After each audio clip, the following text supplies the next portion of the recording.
Bonsoir, c'est une première pour l'Algérie depuis l'indépendance. Un salon spécifique algérien dans le domaine pharmaceutique organisé à l'étranger. C'était la semaine dernière du 17 au 19 mai à Dakar, capitale sénégalaise. 70 exposants y ont pris part, des producteurs dans le médicament, dans le dispositif médical, mais aussi les banques, les assureurs et les transporteurs. Donc tous les acteurs finalement concernés par l'opération export.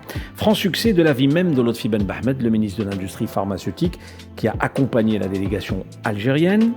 Le potentiel national en la matière a été donc présenté via le Sénégal et à toute l'Afrique de l'Ouest. Des contacts ont été bien sûr établis sur place, des contrats commerciaux ont été signés entre les entreprises algériennes et leurs partenaires sénégalais.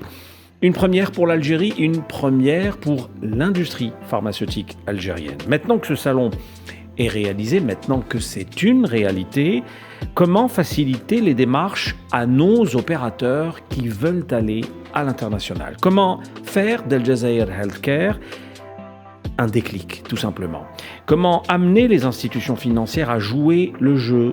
Comment rendre cette action stratégique pour le pays alors qu'on en a franchement les moyens de l'avis de l'unanimité des opérateurs et des spécialistes?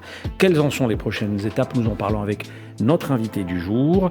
L'émission de ce soir est intitulée Export Pharma Nouvelle Conquête. Bienvenue dans Insight.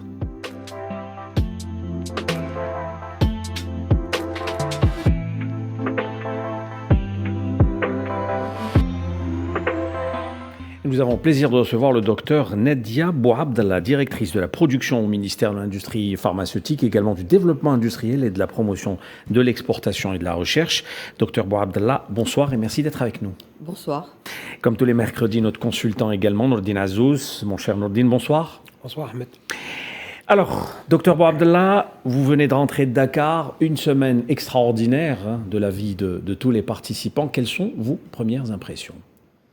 Les premières impressions sont très bonnes, les miennes et celles aussi des opérateurs que l'on a accompagnés au cours de ce déplacement, les 70 opérateurs.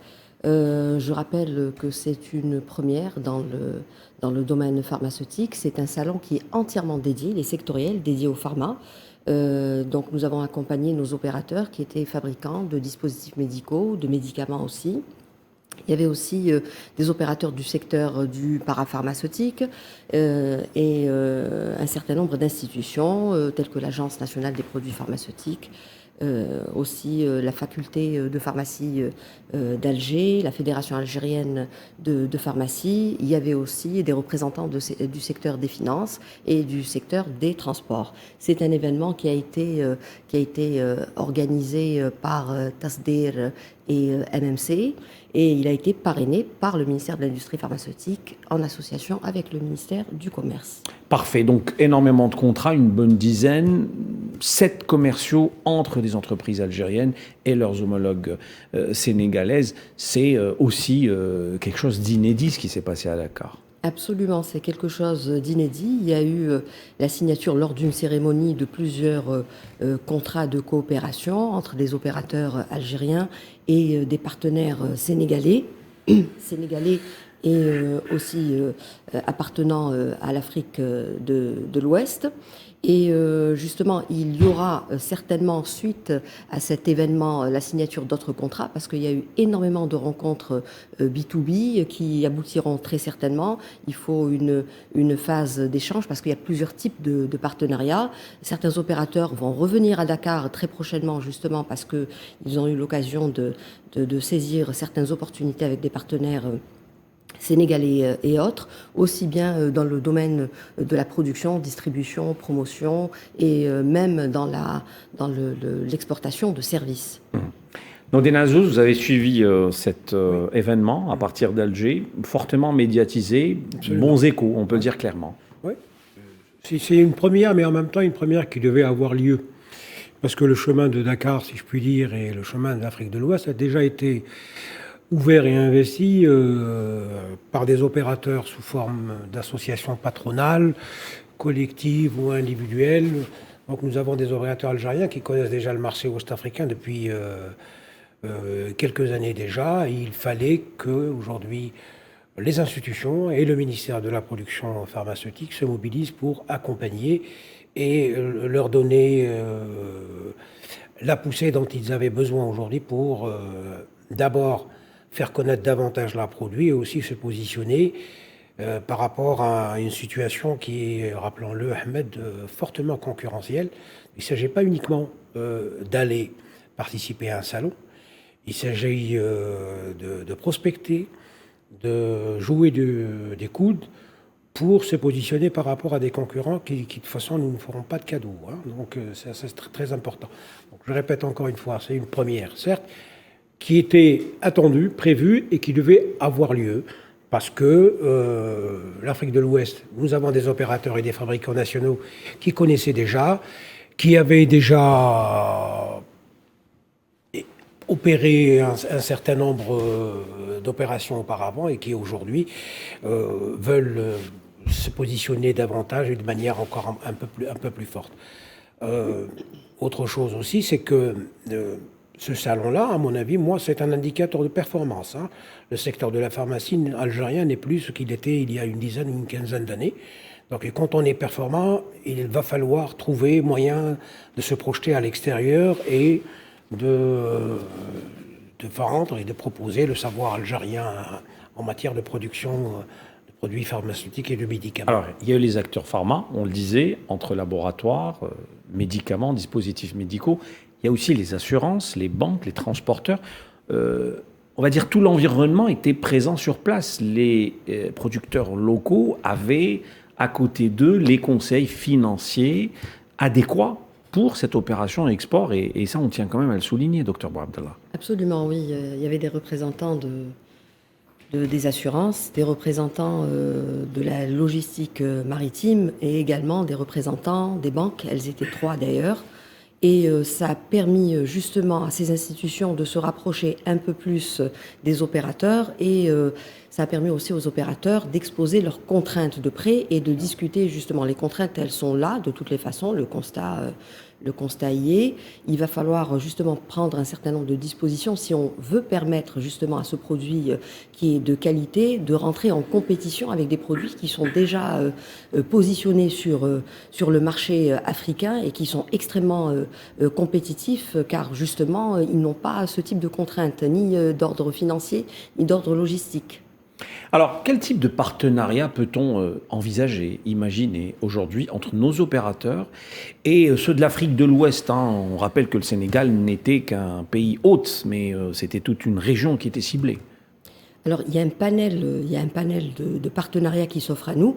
Parce que justement, on a traversé énormément d'étapes dans notre parcours. Effectivement, on a une expérience relativement, on va dire, courte dans le temps, dans l'industrie pharmaceutique, mais les résultats sont là en tous les cas.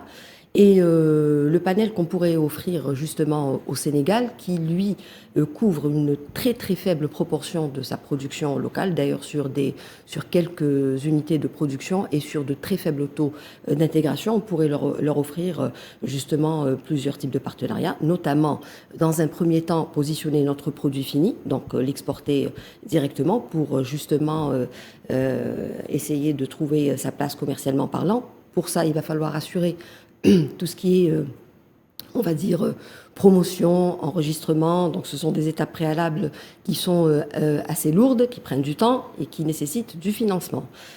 Suite à ça, on pourrait envisager justement de les accompagner vers éventuellement un conditionnement, pourquoi pas un transfert de technologie, une formation de leurs opérateurs et même, je dirais, la mise en place d'unités de fabrication en faisant appel à nos prestataires qui sont déjà suffisamment entraînés à ça. Nous avons même des institutions qui s'occupent de la qualification, de la validation des équipements qui pourraient faire le déplacement justement et offrir leurs prestations comme on le faisait, nous, jadis, il y a quelque temps, auprès des prestataires européens. Vous étiez sur place, vous avez rencontré la partie sénégalaise, les autorités de santé sénégalaises. Comment vous les avez sentis? Comment ils ont perçu cette opération algérienne chez eux? Les autorités sénégalaises étaient très agréablement surpris de voir justement ce qu'on proposait comme produit, ce qu'on proposait comme prestation. Nous avions pris avec nous des vidéos, des photos justement pour leur donner un aperçu sur l'outil industriel. Les installations, les usines. Absolument, absolument. Les unités de production et des tout le reste. unités de production. D'ailleurs, ils sont invités à venir les visiter sur place, ce qui permettrait justement à établir un certain lien et puis mettre en place une coordination entre les deux institutions et faciliter les enregistrements des futurs médicaments algériens qui seraient commercialisés au Sénégal. Leur impression était excellente, surtout quand ils ont pu découvrir les chiffres de couverture que l'on a et puis voir quelle stratégie, parce qu'en fait, ça a porté essentiellement sur un exposé qui expliquait comment est-ce qu'on a pu déployer notre arsenal réglementaire qui a permis justement de promouvoir la production et réduire et se substituer justement à l'importation. Mon cher Nordine, depuis le temps qu'on parle de diplomatie économique, voici un bel exemple. On est bien d'accord. Absolument. Moi, j'irai encore plus loin. Je dirais qu'il y a une géopolitique de la format algérien qui est en train de se dessiner, qui est en train de se mettre en place et qui s'exprime aujourd'hui sous forme d'actions économiques et commerciales et qui demain peuvent sûrement aboutir à des politiques de partenariat qui incluraient la recherche et le développement, peut-être l'installation de sites d'investissement algériens au Sénégal ou dans d'autres pays d'Afrique de l'Ouest. Donc il y a quelque chose qui est en train de se mettre en branle et qui dessine, encore une fois, je le répète, une sorte de géopolitique pharma proprement algérienne, destinée vers le marché ouest-africain.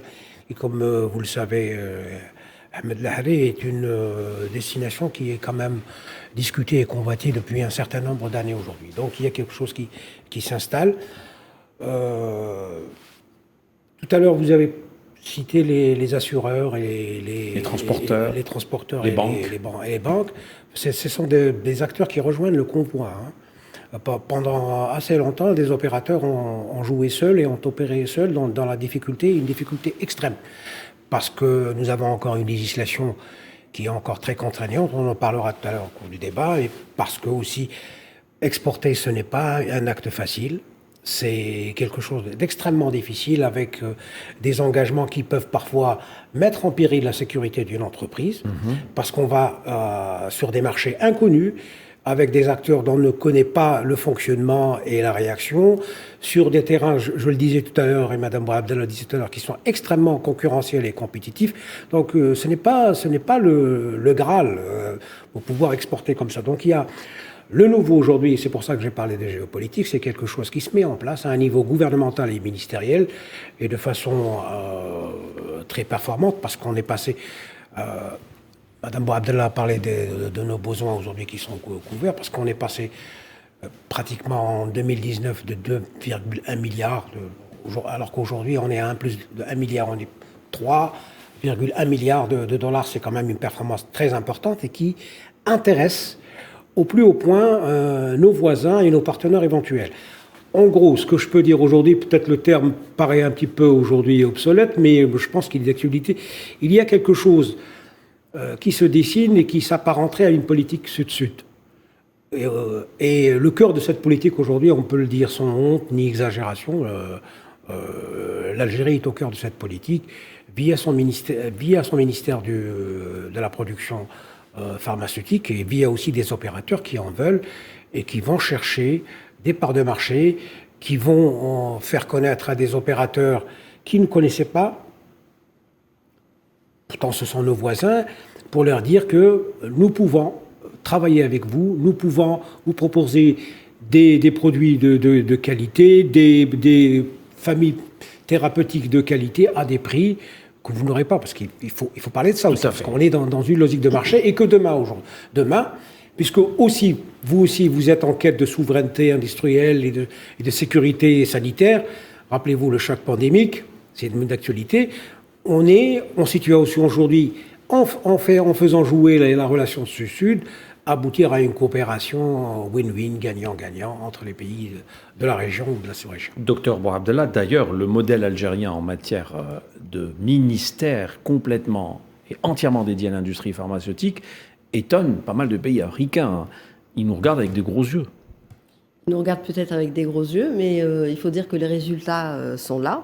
Les résultats sont là. C'est un choix qui a été extrêmement stratégique. Et le médicament, justement, est rattaché à tellement d'activités qu'il nécessite forcément d'avoir un département ministériel qui soit complètement dédié à ça, d'où justement l'ordonnance qui a permis de séparer les activités de santé des activités pharmaceutiques. Et je peux vous dire que juste en focalisant sur le médicament, il y a énormément à faire et c'est ce qui permettra justement au médicament de se développer en Algérie. C'est ce qui lui a permis d'avoir un nouveau souffle.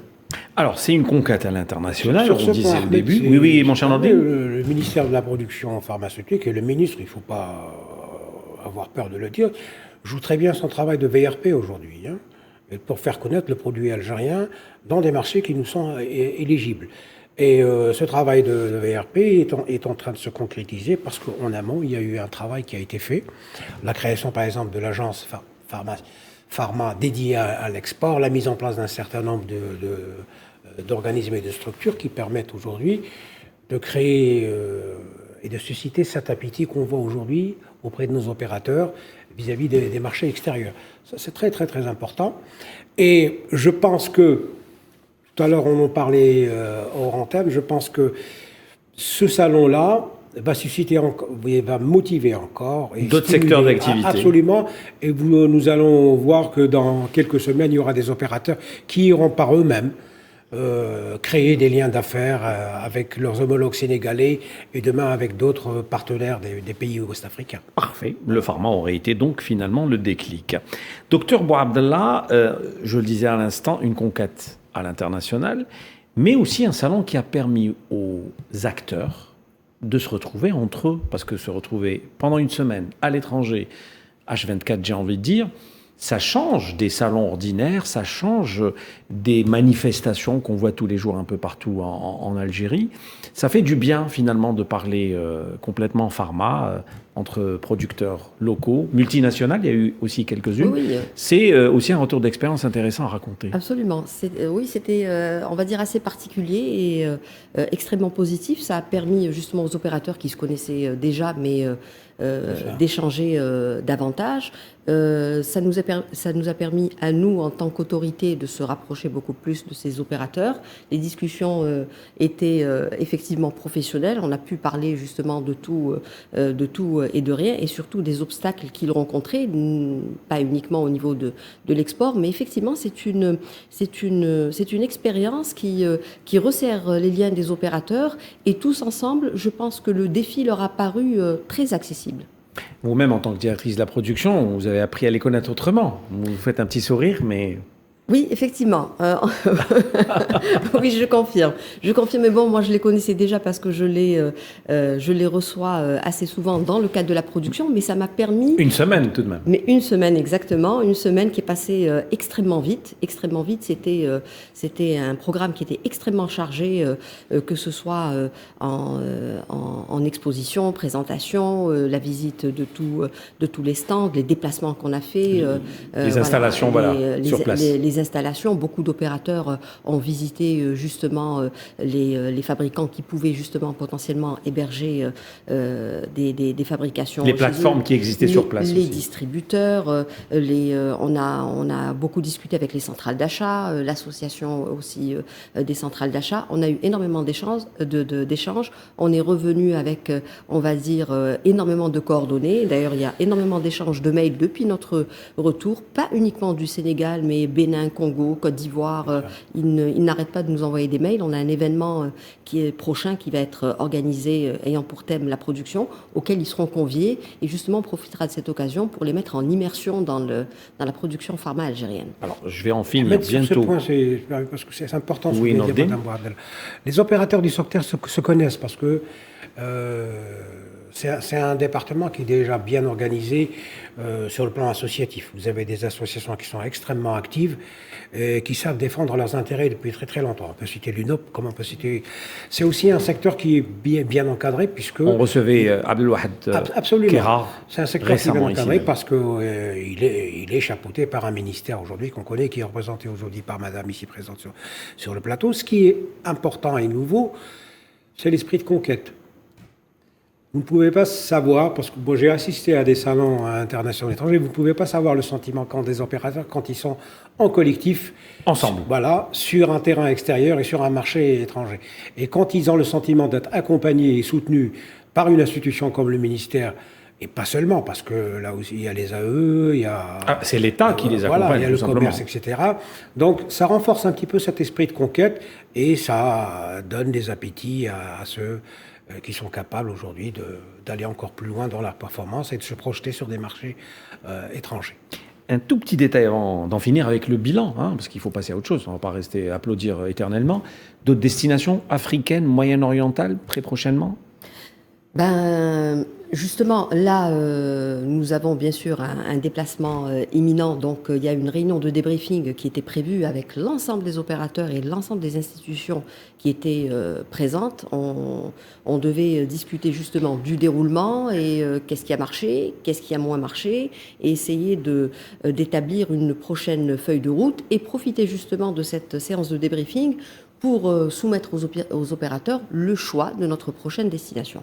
Elle sera peut-être africaine ou pas, mais il faut savoir qu'on n'a pas comme seul objectif d'export l'Afrique, mais la région MENA, l'Europe qui a déjà des points d'exportation. On a déjà des opérateurs qui exportent vers l'Europe. De l'Europe. Et nous avons eu une demande d'exportation d'une large gamme de nos produits par un pays asiatique très important. Donc on est en attente de la gamme qui va nous être soumise, que nous soumettrons justement aux opérateurs pour qu'on puisse exporter directement vers les pays d'Asie. On ne s'interdira aucune destination. Prochainement, peut-être l'Afrique ou le Moyen-Orient. Parfait. Alors, opération coup de poing, opération charme, on y est allé en masse, 70 exposants, tout ça c'est bien beau, on applaudit, bravo, bel exploit. Maintenant, la réalité du terrain. Il faut que tout ce beau monde-là suive cette opération pour concrétiser les objectifs escomptés. Est-ce que ce salon sera le déclic, en tous les cas, pour huiler la machine ? J'ai envie de vous poser la question, même si vous n'avez pas la réponse tout de suite, mais est-ce qu'à votre avis, maintenant, les banques, parce que la banque centrale, c'est elle qui est plus souvent pointée du doigt, suivra ce salon ? Effectivement, ça a été un déclic pour nous tous. On y croyait, mais ça reste quand même un déclic important. On se rend compte, en faisant ce déplacement, que ça reste pas que possible. C'est vraiment à portée de main et qu'on est un partenaire de choix.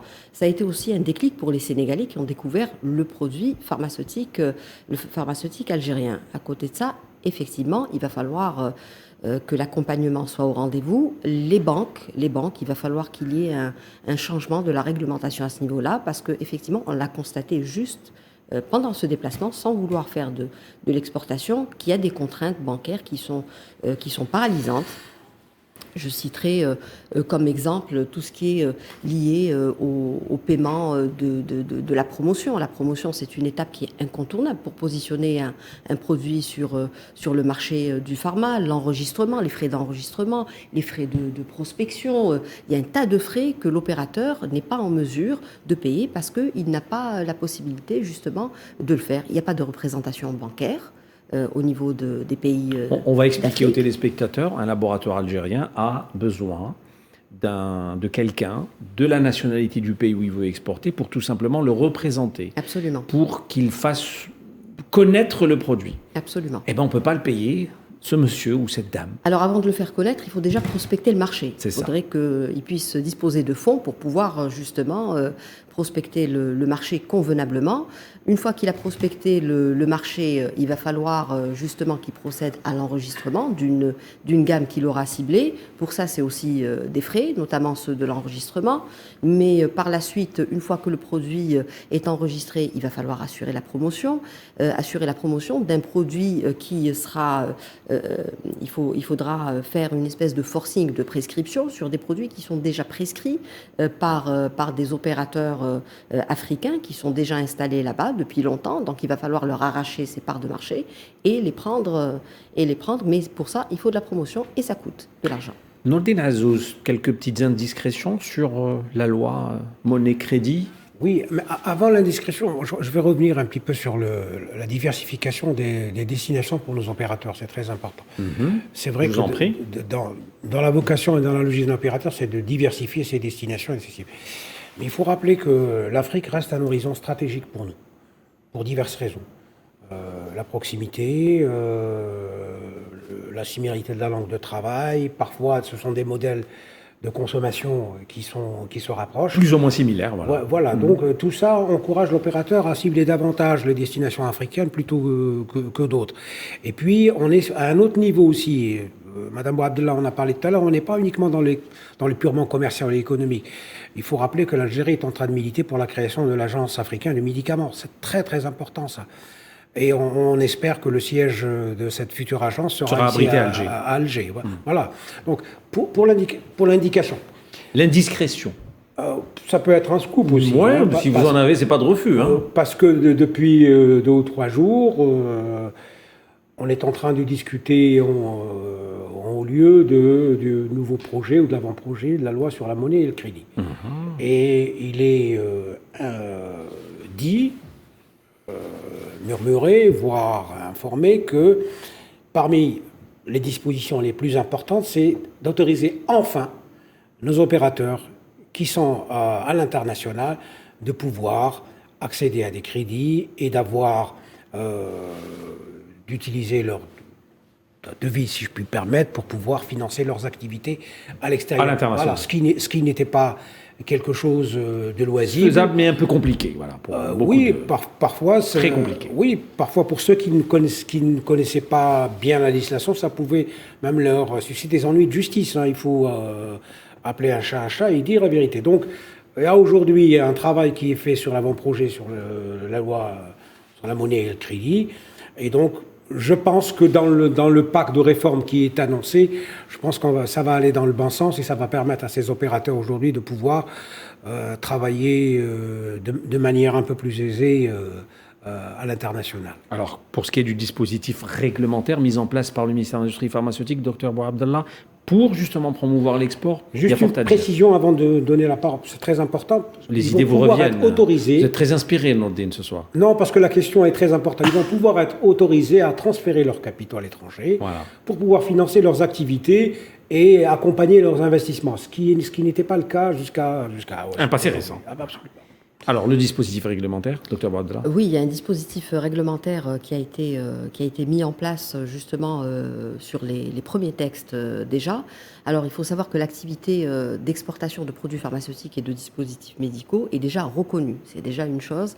Donc, on peut justement avoir un agrément pour une activité d'exportation de produits pharmaceutiques. C'est aussi sous la responsabilité d'un directeur technique et il y a énormément de facilitation par rapport à l'enregistrement des produits qui sont destinés exclusivement à l'export et qui peuvent bénéficier justement d'une procédure accélérée. Le prix est libre aussi. Il faut savoir que l'exportation, c'est un paramètre aussi qui joue en faveur des sociétés étrangères qui voudraient avoir un actionnariat au-delà d'un 51-49. Ils doivent répondre à un cahier des charges, notamment celui de l'obligation d'exporter le produit fabriqué. Donc il y a un dispositif qui est mis en place justement pour pousser l'opérateur à exporter. Le taux d'exportation est aussi utilisé pour le calcul du taux d'intégration, donc ça permet de stimuler l'opérateur dans ce sens. Après, il y a évidemment d'autres paramètres qui mettent un peu plus de temps à s'implémenter. Il y a les plateformes d'exportation qu'on doit mettre en place. Il y a des plateformes, des bases avancées qui ont été mises en place. Il y en a 3 qui sont effectives, qui vont permettre un peu de faciliter justement l'exportation vers les pays limitrophes.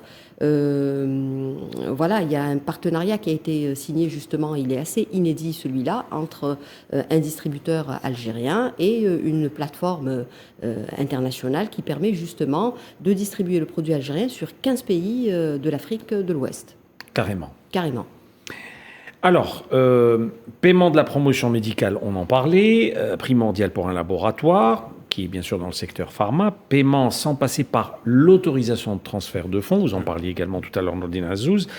Il y a un producteur de dispositifs médicaux qui est à Tlemcen, que je salue d'ailleurs, et qui m'a tout simplement écrit cette question. Il voulait impérativement que je vous la pose et je le ferai. Il parle d'une taxe de 45% qui est obligatoire avec les impôts. Il faudrait peut-être revoir cette obligation. Est-ce qu'aujourd'hui, le ministère de l'Industrie pharmaceutique va proposer, on va dire, des pistes, aussi bien pour la banque centrale que pour l'administration fiscale? Oui, on est dans une mécanique systématique au niveau du ministère de l'Industrie pharmaceutique. Chaque fois qu'il y a un obstacle qui s'oppose à l'opérateur, notamment en termes de taxation, et que le dispositif justifie justement l'allègement, on procède à des propositions justement de modification des lois et décrets, justement pour essayer de réduire un peu le prix de revient du produit et donc leur permettre d'être plus compétitifs. Et effectivement, 45%, ça augmente considérablement les marges. Même question pour les services des douanes. Et on sait pertinemment le rôle que les douanes ont à jouer lorsqu'il s'agit d'export. Oui. Alors, pour le service des douanes, il y a bien sûr les taxes douanières, mais il y a aussi le souci qui se pose avec l'exportation des échantillons gratuits. Remettre des échantillons gratuits, ça fait partie de la promotion, c'est quelque chose qui est complètement connu, sauf que c'est le parcours du combattant. C'est quasiment impossible d'exporter des échantillons gratuits pour pouvoir justement promouvoir le produit sur le marché. Il y a aussi la notion des taxes douanières qui doivent être revues à la baisse pour les pays avec lesquels nous n'avons pas de convention. Sur la zone, sur la ZLECAf, on n'a pas ce souci parce qu'il y a une convention multipartite qui est signée. Mais c'est une zone de libre-échange. C'est une zone de libre-échange avec des barrières tarifaires qui permettra justement, ça sera la plus grande zone d'échanges commerciaux, ça sera au niveau de l'Afrique. D'accord. Pour ce qui est de la douane je voulais juste ajouter que l'administration fiscale, il y a la question des remises aussi qui pose problème. Oui, aussi. également. Voilà. Également. Il y a impossibilité d'effectuer des remises sur les échantillons.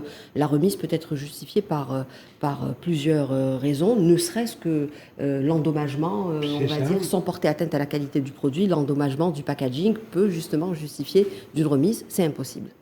Alors, on veut aller vers l'export, ça, ce n'est un secret pour personne, on le dit depuis tout à l'heure. D'autres pays africains, voisins ou pas, sont aussi intéressés par l'export pharma parce qu'ils ont un savoir-faire. On pense à l'Égypte, on pense à l'Afrique du Sud.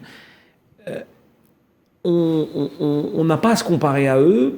Nos contraintes sont beaucoup plus importantes que les leurs.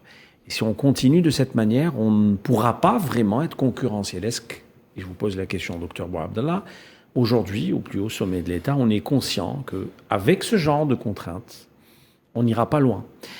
J'imagine que le ministère de l'Industrie pharmaceutique que vous représentez ce soir, que le ministre, Dr Ben Bahmed, va en faire un cheval de bataille, qui a encore beaucoup de choses à faire. Est-ce que, à votre avis aujourd'hui, l'oreille des pouvoirs publics est attentive justement à cette problématique? Absolument. Moi, j'en reste persuadée. Il y a énormément de réunions qui sont tenues, justement. Elles sont intersectorielles.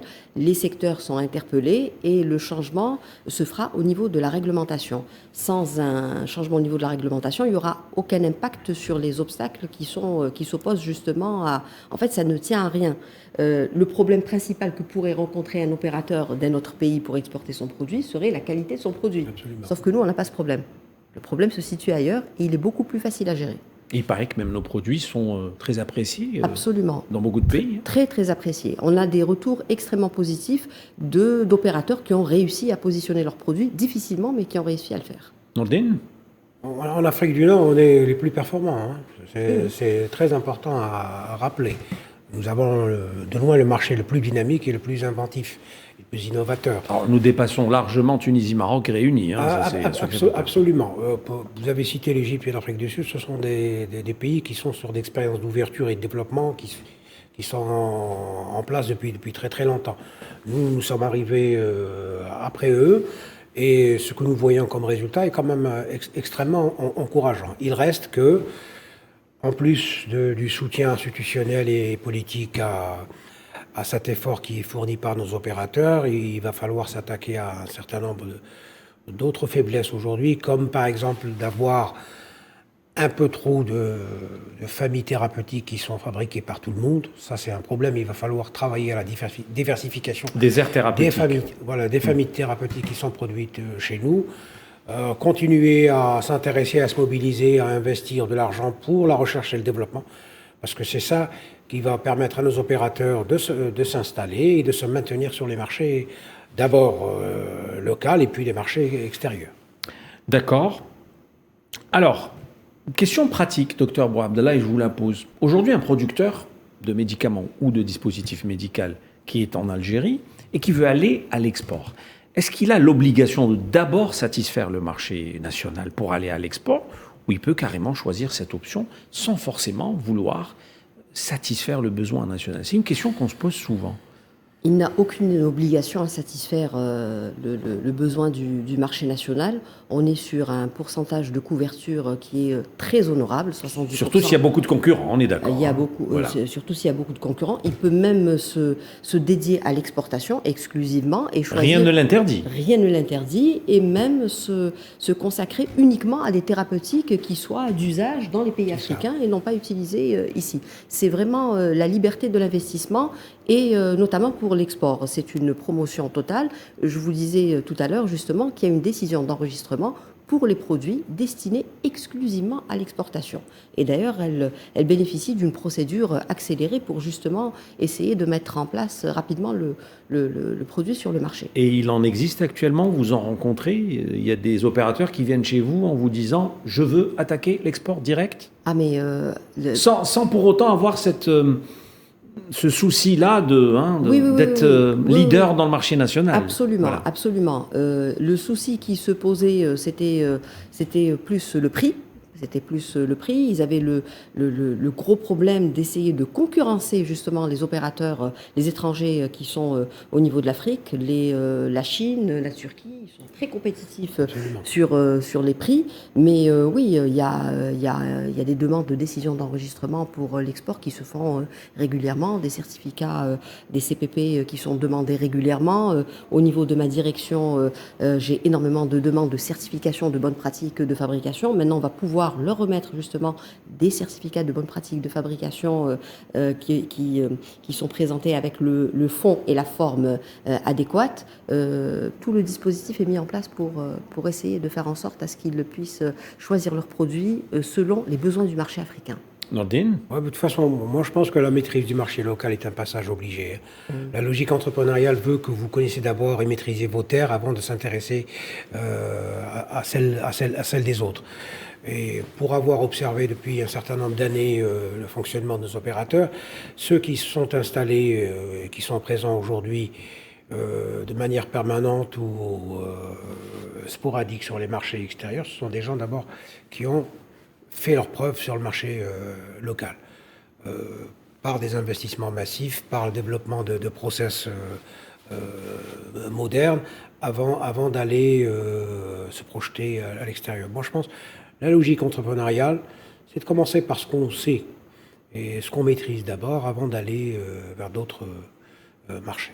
Docteur Bouabdallah, les doléances des, j'ai envie de dire exposants, mais les acteurs du pharma qui s'intéressent à l'export de manière générale, parce qu'il y en a qui n'ont pas pu venir pour diverses raisons, mais leurs doléances aujourd'hui, comment vous pouvez les résumer en 2-3 mots ? C'est difficile ce que je vous pose comme question. Non, il voudrait justement être compétitif, donc être sur des délais réduits et des coûts réduits. Délais réduits, c'est une logistique qui soit la plus rapide fluide possible, la plus fluide possible, avec des lignes les plus directes possibles, surtout qu'elles soient maritimes ou bien même aériennes, sur les coûts les plus réduits possibles, ne serait-ce qu'en termes de fret, ça coûte quand même relativement cher. Même le transport terrestre coûte cher, donc il va falloir revoir tout ça. Il y a le problème aussi de stockage des produits pharmaceutiques au niveau des plateformes. Ouais. Le produit pharmaceutique étant un produit relativement fragile et réglementé, il faut lui assurer des conditions de stockage irréprochables. Et quel est aujourd'hui le message du ministère de l'Industrie pharmaceutique en direction de ces exportateurs et futurs exportateurs, ceux qui n'ont pas encore franchi le pas? Vous avez envie de leur dire quoi concrètement? Et vous avez cette tribune ce soir pour le faire.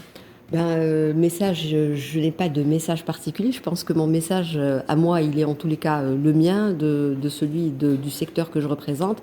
Il est constant.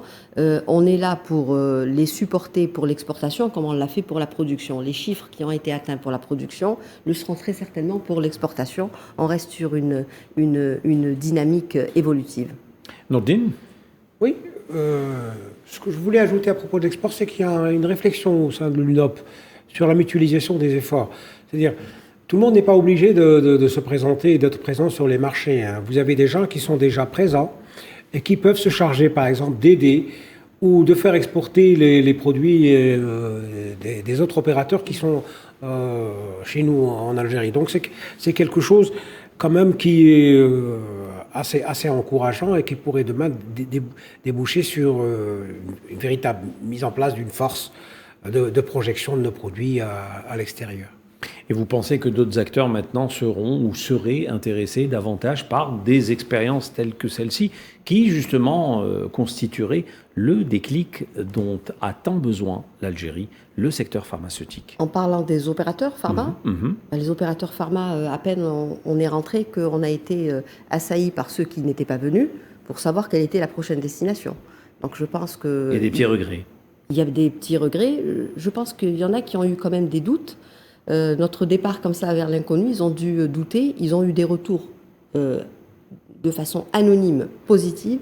Et là, je pense qu'on sera beaucoup plus nombreux lors de notre prochain déplacement, très certainement. Et il y a déjà ce sentiment que d'autres pays africains s'intéressent aussi à la même expérience. Le Sénégal est une première étape, d'autres viendront certainement. Absolument. On a choisi le Sénégal, c'était très stratégique. D'abord, il est dans une conjoncture où il a mis en place une stratégie dont justement il faut qu'on profite. Et aussi, c'est sa position géographique. Il dessert l'Afrique de l'Ouest. Donc l'accès à l'Atlantique et tout le reste. Le Sénégal, c'était une destination de choix. Mais forcément, le Sénégal, ceux qui sont à côté, voudront justement que l'on fasse le même événement chez eux. Le Sénégal, d'ailleurs, on est d'ores et déjà invité, autorités et les 70 opérateurs, pour le forum qui aura lieu l'année prochaine. Ils ont beaucoup insisté sur notre participation à ce forum. Et le représentant, d'ailleurs, du ministère de la Santé sénégalais n'a pas manqué de nous transmettre les encouragements du président sénégalais. Macky Sall. Et en nous précisant qu'il appuyait fortement la collaboration algéro-sénégalaise. On peut dire qu'aujourd'hui, il y a eu peut-être une sous-estimation du potentiel. Parfois, on ne s'attendait pas à ce qu'il y ait autant de nombre et une force aussi importante de la délégation. Il faut dire que la mobilisation était juste... assez impressionnante. C'était un petit bout d'Algérie au Sénégal. Hein. On était entre nous. Il y avait, les hôtels étaient complets. Tous les hôtels étaient complets. Il y a eu énormément de visites au niveau des stands. Et c'est franchement une expérience à renouveler. Très bien. J'aimerais terminer, on va dire, sur cette option, moins surtout un message d'espoir. Mais d'abord, un petit détail. C'était une exposition spécifique, c'était un salon spécifique. Mais aujourd'hui, on parle éventuellement de pavillon Algérie dans des forums ou dans des foires internationales du pharma. Est-ce que l'idée fait son petit bonhomme de chemin ? Absolument. Il y a déjà une année, on en avait discuté avec le ministère du Commerce et on était parti sur essentiellement les manifestations dédiées au pharma. C'est beaucoup plus simple. Les manifestations où il y a plusieurs secteurs qui se mélangent, c'est un peu plus difficile d'impacter les visiteurs. on part sur tout ce qui est exclusif au pharma et des pavillons Algérie pour qu'on puisse rester tous ensemble, aussi bien produits que services. D'ailleurs, le FSPE présente un certain nombre d'avantages de prise en charge. De remboursement. À hauteur de 80%, quand même, c'est pas négligeable pour ce genre de manifestation lorsque c'est exclusif du secteur. Alors, ces opérateurs doivent croire en leur ministère. Un petit détail, un dernier détail, Nordine, avant de laisser Dr Bouabdallah conclure. Non, juste une observation à propos des opérateurs qui redoutaient un petit peu l'expérience, même la première, à l'export, c'est que cette fois-ci, ils sont réellement sécurisés par l'engagement et la mobilisation du ministère. Les opérateurs qui avaient peur d'aller seuls vers des marchés qu'ils ne connaissaient pas se retrouvent aujourd'hui épaulés, adossés à un ministère qui a mobilisé ses services, ses compétences et ses cadres.